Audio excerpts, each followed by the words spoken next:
Hello CAPF aspirants.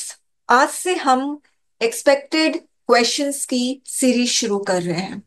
ये expected questions जो है द हिंदू के एडिटोरियल से लिया गया है और वो जनवरी मंथ का। फरवरी शुरू हो रहा है तो जनवरी मंथ में हमने सारे एडिटोरियल्स पढ़े हैं द हिंदू के, कुछ हद तक इंडियन एक्सप्रेस के। तो उन एडिटोरियल से हमने ऐसे क्वेश्चंस को एक्सट्रैक्ट किया है। तो टोटल ऐसे क्वेश्चंस इसके हो रहे हैं 40। आप देख सकते हैं 40 ऐसे क्वेश्चंस इसके बन रहे हैं। अगर आपको इसकी पीडीएफ चाहिए तो आप टेलीग्राम ग्रुप ज्वाइन करिए, उसका लिंक आपको डिस्क्रिप्शन में मिल जाएगा और वहां से आप ये पीडीएफ ले सकते हैं। तो द हिंदू का जनवरी मंथ का एडिटोरियल से ये ऐसे क्वेश्चंस एक्सट्रैक्ट किए हैं। आगे की सीरीज में आपको रिपोर्ट क्वेश्चंस और आर्गुमेंट क्वेश्चंस भी मिल जाएंगे। एक अनाउंसमेंट कर दूं, आंसर राइटिंग बैच सीएपीएफ का शुरू हो रहा है 21 फेब से। अगर आप इंटरेस्टेड हो तो आप इसको ज्वाइन कर सकते हैं। CAPFrashmi.com में जाइए, आपको फर्स्ट प्रोडक्ट दिखेगा आंसर राइटिंग बैच का। आप ज्वाइन करिए और आपको बहुत ज्यादा इसमें बेनिफिट होगा। आपके आंसर राइटिंग स्किल आपकी इनहेंस होगी और ये 1 to 1 इसमें फीडबैक दिया जाएगा, रिटर्न रिटर्न फीडबैक दिया जाएगा, ऑडियो फीडबैक और टेलीफोनिक फीडबैक भी दिया जाएगा। इसलिए इसको जरूर से ज्वाइन करिए। चलिए अब हम शुरू करते हैं। दिसंबर और जनवरी मंथ में पार्लियामेंट में एक बहुत हीटेड आर्गुमेंट्स चल रहे थे और वो इंडियन कॉन्स्टिट्यूशन पे थे। 42nd अमेंडमेंट जो 1976 को हुआ था, उसमें प्रियम्बल में जो सोशलिस्ट वर्ड ऐड किया गया था उस पर बहुत कंट्रोवर्सीज हुई थी और बहुत आर्गुमेंट्स चले थे और बहुत सारे आर्टिकल्स न्यूज़पेपर में आए थे।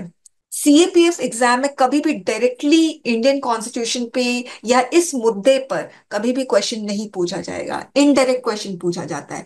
तो मैंने इंडियन कॉन्स्टिट्यूशन पे टोटल आप देख रहे हैं 5 क्वेश्चंस बनाया है अलग अलग तरीके से।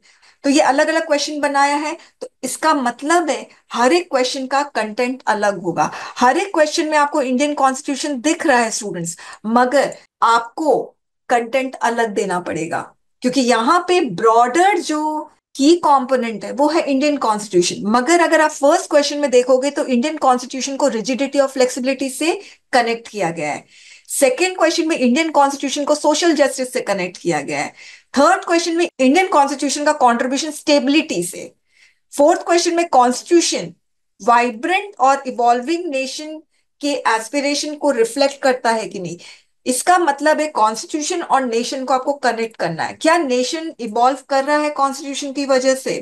फिफ्थ क्वेश्चन है constitution is a colonial legacy that sever our ties with civilization and heritage. तो यहां पे कॉन्स्टिट्यूशन को ब्रिटिश एरा से कनेक्ट किया गया है जिसकी वजह से जो हमारा इंडियन सिविलाइजेशन और हेरिटेज से उससे थोड़ा सा डी एलियनेट हो रहा है कॉन्स्टिट्यूशन। स्टूडेंट, बहुत ज्यादा पॉसिबिलिटी है इंडियन कॉन्स्टिट्यूशन पे क्वेश्चन आने की, मगर किस तरह से यूपीएससी क्वेश्चन फ्रेम करेगा हमें नहीं पता है। मगर मैंने 5 तरीके से इंडियन कॉन्स्टिट्यूशन पे क्वेश्चन फ्रेम किया है। अब फर्स्ट जो क्वेश्चन है रिजिडिटी और फ्लेक्सिबिलिटी में, उसमें आप लोगों को क्या बात करनी है कि इंडियन कॉन्स्टिट्यूशन के पास प्रोविजन है लॉस को ऐड करने का, लॉस को मॉडिफाई करने का, ये आपको बताना पड़ेगा। फिर आप एग्जाम्पल देना बहुत जरूरी है, जैसे कि 43rd अमेंडमेंट की वजह से फंडामेंटल ड्यूटीज को ऐड किया गया था। ये आपने फ्लेक्सिबिलिटी के बारे में बता दी, तो आपको फ्लेक्सिबिलिटी को अलग से डील करना है, आपको रिजिडिटी को भी अलग से डील करना है। तो रिजिडिटी के लिए आपको बताना पड़ेगा कि फेडरल स्ट्रक्चर से कनेक्टेड जो भी आर्टिकल्स है या लॉज है उसमें कोई अमेंडमेंट नहीं हो सकता है। यहाँ पे इंडियन कॉन्स्टिट्यूशन रिजिड है। तो आपको रिजिडिटी के बारे में बताना है, फ्लेक्सिबिलिटी के बारे में बताना। तो मैंने एक एक एग्जाम्पल आप लोगों को दे दिया है, आप लोगों को समझ में आ गया होगा किस तरह से आपको कंटेंट इसका देना है। फिर सेकेंड क्वेश्चन, अब स्टूडेंट्स किस तरह से इंट्रोडक्शन लिखना है, किस तरह से कंक्लूजन लिखना है। तो आप मेरे प्लेलिस्ट में जाओगे तो वहां पर होम पेज में अगर आप जाओगे तो होम पेज में आपको एक प्लेलिस्ट का नाम दिखेगा, CAPF पेपर 2 फोकस जोन। उसमें एस्से किस तरह से लिखना चाहिए, रिपोर्ट किस तरह से लिखना चाहिए, वो सारी चीजें बताई गई है। और प्रीवियस ईयर का एस्से क्वेश्चन, आर्गुमेंट क्वेश्चन सब कुछ है। तो आप लोग उसमें देख लेना, आप लोग को पता चल जाएगा इंट्रो और कंक्लूजन कैसे देते हैं। अब नेक्स्ट क्वेश्चन है, इंडियन कॉन्स्टिट्यूशन को कनेक्ट किया गया है सोशल जस्टिस से। इसमें आप लोग कंटेंट कैसे दोगे? सोशल जस्टिस कैसे आती है? सोसाइटी के हर एक मेंबर्स को राइट्स मिलता है, फ्रीडम मिलता है, तब सोशल जस्टिस आती है। तो बहुत सारी स्कीम्स एंड पॉलिसीज है, जैसे कि बेटी बचाओ बेटी पढ़ाओ, प्रधानमंत्री उज्ज्वला योजना, मनरेगा है, आयुष्मान भारत है। तो ये जो स्कीम्स एंड पॉलिसीज है, ये मार्जिनलाइज सेक्शन हो, डिसएडवांटेजेस सेक्शन हो, वल्नरेबल सेक्शन हो, सबके नीड्स को ये केटर कर रहा है। तो आपको इस क्वेश्चन में इंडियन कॉन्स्टिट्यूशन के अंदर ऐसे क्या प्रोविजन है जो सोशल जस्टिस प्रोवाइड करते हैं, वो इसमें आपको बात करनी है। थर्ड क्वेश्चन, इंडियन कॉन्स्टिट्यूशन का कंट्रीब्यूशन स्टेबिलिटी ऑफ नेशन में, इसमें आप लोगों को क्या कंटेंट देना है? नेशन का स्टेबिलिटी कब आएगा? जब लॉ एंड ऑर्डर होता है स्टूडेंट्स। और लॉ एंड ऑर्डर कब होगा? जब गवर्नेंस का क्लियर फ्रेमवर्क होगा, एडमिनिस्ट्रेशन का क्लियर फ्रेमवर्क होगा, जब सेपरेशन ऑफ पावर बहुत डिस्टिंग्विश रहेगा, ओवरलैप नहीं कर रहा हो पावर। आप ये बात बता सकते हैं। अब जैसे फेडरल स्ट्रक्चर है इंडिया में, तो किस तरह से सेंट्रल और स्टेट अथॉरिटी में बैलेंस किया जा रहा है वो बताना है। याद रखना, आप अगेंस्ट में भी बता सकते हो किस तरह से स्टेट गवर्नमेंट और गवर्नर, स्टेट का गवर्नर और स्टेट गवर्नमेंट के बीच में, यानी चीफ मिनिस्टर और गवर्नर के बीच में किस तरह से टसल हो रहा है, वो आप बता सकते हो इसमें। आप पहले फॉर में लिख दो, कहने का मतलब फेवर में आप बात करो कि सेपरेशन ऑफ पावर है, बैलेंस फेडरल स्ट्रक्चर है, फंडामेंटल राइट्स है, सोशल जस्टिस है, मैकेनिज्म है कॉन्फ्लिक्ट रेजोल्यूशन का, स्टेट और गवर्नमेंट के बीच में, स्टेट और सेंट्रल गवर्नमेंट के बीच में अगर कॉन्फ्लिक्ट्स है, जुडिशरी उसको रिजॉल्व करता है। आप एग्जाम्पल दे देना। फ्लेक्सिबिलिटी है अमेंडमेंट का। आप ये सारी चीजें बताओ, मगर आप इसके अगेंस्ट में भी आपको एक पैरा देना चाहिए। जिस तरह से फेडरल स्ट्रक्चर है, मगर वो बैलेंस्ड बहुत हद तक नहीं है। रीजन ये है कि चीफ मिनिस्टर और गवर्नर के बीच में टसल हो रहा है। किस लिए टसल हो रहा? बहुत सारा रीजन है, उसमें से एक रीजन है, अभी जो हिंदू न्यूज़पेपर के एडिटोरियल बहुत आ रहा है, स्टेट यूनिवर्सिटी का चांसलर गवर्नर नहीं बनना चाहिए, या बनना चाहिए, नहीं बनना चाहिए। ऐसे बोला जाता है governor is an instrument of central government. इसके बारे में भी बात कर सकते हो। तो यहाँ पर मैटर को रिजॉल्व करना बहुत जरूरी है। अब नेक्स्ट क्वेश्चन है, constitution is a colonial legacy that sever our ties with civilization and heritage. Sever का मतलब क्या होता है? Break ties with civilization and heritage. Doctor B R Ambedkar ने जब कॉन्स्टिट्यूशन को फ्रेम किया था, तो उनके दिमाग में ये था कि इंडिया का अपना जो एस्पिरेशन है जस्टिस के लिए, इक्वालिटी के लिए, डेमोक्रेसी के लिए, वो फुलफिल हो। उनके दिमाग में कहीं नहीं था कि कॉलोनियल स्ट्रक्चर्स को ही परपेचुएट करना है या उसी को आगे लेकर जाना है। ये डॉक्टर बी आर अम्बेडकर के थॉट्स बता रही हूं। मगर कॉन्स्टिट्यूशन में कुछ ऐसे कॉलोनियल एलिमेंट्स हैं, जैसे legal framework of British system है, जो हमारे इंडियन इथोस को रिफ्लेक्ट नहीं करते हैं। जैसे हाई कोर्ट, सुप्रीम कोर्ट में इंग्लिश लैंग्वेज का यूज होना, ये मैं एक एग्जांपल दे रही हूँ। ये इंडियन इथोस को रिफ्लेक्ट नहीं करते हैं। तो बहुत सारे ऐसे कम्युनिटीज हैं जिनको इंग्लिश नहीं आती है, तो वो जस्टिस एक्सेस नहीं कर पाते हैं। तो ये मैं एक एग्जांपल दे रही हूँ जिसमें आप ये भी बताओगे कि इंडियन इथोस को रिफ्लेक्ट कर रहे हैं। ऐसा नहीं है कि सिविलाइजेशन एंड हेरिटेज से टोटल का टोटल डिपार्चर है। फिर आपको बताना है कहीं कहीं कनेक्शन है कॉलोनियल स्ट्रक्चर से। तो आप दोनों बताकर फिर अपना स्टैंड को कंक्लूजन में देना, आपका क्या स्टैंड है। नेक्स्ट है parliamentary reforms for healthy democracy, कि पार्लियामेंट्री रिफॉर्म्स होना है, क्योंकि पार्लियामेंट्री रिफॉर्म्स होगा तो पार्लियामेंट के जो प्रोसीडिंग्स है उसकी एफिशिएंसी बढ़ेगी, स्कीम्स, पॉलिसीज, लॉज हैं, वो टारगेटेड ग्रुप तक पहुंचेंगे। तो इसीलिए पार्लियामेंट्री रिफॉर्म्स जरूरी है।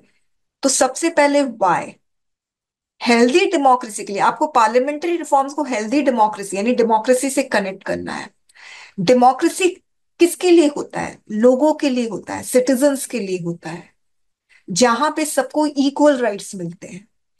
तो यदि पार्लियामेंट की प्रोसीडिंग्स में एफिशिएंसी दिखेगा, आउटपुट दिखेगा, तो जो भी लॉ स्कीम पॉलिसीज बन रही है वो सीधे टारगेटेड ग्रुप तक पहुंचेगी और सबको इक्वल अपॉर्चुनिटी मिलेगी to access the benefits of schemes and policies, right? तो आपको पार्लियामेंट्री रिफॉर्म्स को हेल्दी डेमोक्रेसी से कनेक्ट करना है। सबसे पहले आपको वाई के बारे में बताना पड़ेगा, क्यों जरूरी है। फिर कितने पार्लियामेंट्री रिफॉर्म्स हुए हैं, जैसे विमेन को रिजर्वेशन मिला है, एंटी डिफेक्शन लॉ। तो जब भी कोई बिल पास होता है, एक बार पार्लियामेंट्री कमेटी में वो बिल जाना चाहिए फॉर फर्दर डिस्कशन, तब जाके वो लॉ बनना चाहिए। प्रॉपर डिस्कोर्स होना चाहिए, डिस्कोर्स के बाद डिसरप्शन नहीं होना चाहिए। नेक्स्ट है intersection of welfare politics and public policy in India. और दूसरा है welfare politics aims to address inequalities and improve social wellbeing. तीसरा है freebies, good politics but bad economics. 7, 8, 9 almost एक ब्रॉडर इशू पर ये तीनों क्वेश्चंस है। हिंदू एडिटोरियल में वेलफेयर पॉलिटिक्स, फ्री बीज, बहुत सारे आर्टिकल्स आए और इनफैक्ट सच कहूं तो हर दिन ही इस पे कोई ना कोई आर्टिकल्स दिख जाता है, चाहे हिंदू हो या इंडियन एक्सप्रेस हो। अब ये वेलफेयर पॉलिटिक्स क्या है? इलेक्शन के पहले कैश ट्रांसफर, उसको कहते हैं वेलफेयर पॉलिटिक्स। फ्रीबीज भी वेलफेयर पॉलिटिक्स का एक हिस्सा है। अब इसमें जो पहला है, intersection of welfare politics and public policy. Public policy सबसे पहले क्या होता है? पब्लिक पॉलिसी का मतलब होता है ऐसा प्रिंसिपल, डिसीजन, एक्शन या कोई लॉज, कोई रेगुलेशन, कोई प्रोग्राम, कोई स्कीम जो पब्लिक वेलफेयर को इंप्रूव करने के लिए है। बहुत सारे सेक्टर्स में, जैसे health sector, education, economy, environment, security. मगर वेलफेयर पॉलिटिक्स क्या होता है? इलेक्शन के पहले डायरेक्ट कैश ट्रांसफर को, कैश ट्रांसफर भी बोल सकते हैं, कोई चीज देना, लैपटॉप देना, मोबाइल देना, ये सारा वेलफेयर पॉलिटिक्स का हिस्सा है और ये फ्रीबीज का हिस्सा है। अब बोला जा रहा है इंटरसेक्शन, यानी वेलफेयर पॉलिटिक्स और पब्लिक पॉलिसी को मिलाने के बाद, यानी दोनों का मर्ज कैसे हो रहा है, दोनों एक दूसरे के साथ कन्वर्ज कैसे हो रहे हैं। इसमें आप झारखंड का आप ले सकते हो। झारखंड स्टेट गवर्नमेंट ने JMMSY स्कीम चलाई, जिसमें ये लोग डायरेक्ट ट्रांसफर दे रहे हैं, cash transfer to women. Okay, ये हो गया वेलफेयर पॉलिटिक्स। मगर इससे ये पब्लिक पॉलिसी से कैसे इंटरसेक्ट हो रहा है, कन्वर्ज कैसे हो रहा है? पब्लिक पॉलिसी क्या है? Financial inclusion. ये एक पब्लिक पॉलिसी है कि फाइनेंशियल इंक्लूजन होना चाहिए, ज्यादा से ज्यादा लोग अपने बैंक अकाउंट बनाएं, ज्यादा से ज्यादा लोग UPI यूज करें। ये है पब्लिक पॉलिसी, राइट? अब इस स्कीम के अंदर डायरेक्ट कैश ट्रांसफर हो रहा है विमेन के लिए। तो इससे क्या हो रहा है? फाइनेंशियल ऑटोनॉमी बढ़ रही है, रूरल इनकम बढ़ रहा है, फैमिली हेल्थ अच्छी हो रही है, न्यूट्रिशन बढ़ रहा है, क्योंकि विमेन को दिया जा रहा है। तो विमेन क्या होती है? They spend more on the welfare of family. फिर फाइनेंशियल इंक्लूजन कैसे हो रहा है? क्योंकि कैश ट्रांसफर के लिए बैंक अकाउंट होना जरूरी है। तो इससे क्या हो रहा है? बहुत सारे विमेन जो है अपना अकाउंट खोल रहे हैं। तो ये एक वेलफेयर पॉलिटिक्स के बारे में मैंने आपको बताया। वैसे ही दिल्ली में भी हो रहा है, स्टेट गवर्नमेंट भी कर रही है, सेंट्रल गवर्नमेंट भी कर रही है। मगर इस तरह का कैश ट्रांसफर सबसे ओल्डेस्ट कौन सा था? NSAP, जो सीनियर सिटीजन्स को दिया जाता था, विमेन को दिया जाता था, डिसेबल्ड पीपल को दिया जाता था। फिर मनरेगा भी है, मगर वो पब्लिक पॉलिसी के अंतर्गत आएगा। ऐसे स्कीम्स के बारे में आपको आइडेंटिफाई करना है जो वेलफेयर पॉलिटिक्स है मगर वो पब्लिक पॉलिसी से कन्वर्ज हो रहा है। फिर आपको ये भी बताना है कि वेलफेयर पॉलिटिक्स का नेगेटिव एस्पेक्ट क्या है, पॉजिटिव एस्पेक्ट क्या है, वो पब्लिक पॉलिसी से कन्वर्ज हो रहा है, नेगेटिव एस्पेक्ट क्या है वो बताना होगा। फिर welfare politics aims to address inequalities, improve social wellbeing. Obviously inequalities कैसे? विमेन को कैश ट्रांसफर हो रहा है, जो अभी मैंने आपको ये वाला बताया, ये सेम चीज आपको यहाँ पर लिखनी, कंटेंट ऑलमोस्ट सेम रहेगा इसमें, मगर यहाँ पे आपको इसमें जब कंटेंट दोगे सेकंड सॉरी 8th नंबर वाले में, उसमें आप पब्लिक पॉलिसी के बारे में बात मत करना, उसमें सिर्फ वेलफेयर पॉलिटिक्स के बारे में बात करना। ये क्वेश्चन थोड़ा सा डिफिकल्ट होगा, क्योंकि इसमें कंटेंट में आपको पब्लिक पॉलिसी और वेलफेयर पॉलिटिक्स दोनों का मर्ज बताना पड़ेगा, और यहाँ पे मर्ज बताने की जरूरत नहीं है। Next, freebies, good politics but bad economics. Good politics क्या है? इमीडिएट रिलीफ देता है, ये वोट बैंक पॉलिटिक्स है, बहुत बड़ा इंस्ट्रूमेंट है ये। मगर बैड इकोनॉमिक्स क्यों? फिस्कल बर्डन, और जिसको कैश ट्रांसफर हो रहा है वो क्या है? वो गवर्नमेंट एड पर डिपेंड हो रहा है, जिसकी वजह से वो खुद अपने पैरों पे खड़े होकर वो अर्न करने की नहीं सोच रहा है कि हाँ गवर्नमेंट से एड तो मिल ही जाएगा, राइट? तो यहाँ पर 1 से लेकर 9 तक मैंने डिस्कस कर लिया है। नेक्स्ट वीडियो में हम 10 से लेकर आगे 20 तक जो क्वेश्चंस है वो हम डिस्कस करेंगे। इसकी पीडीएफ चाहिए तो आप ज्वाइन करिए Telegram group. Thank you very much.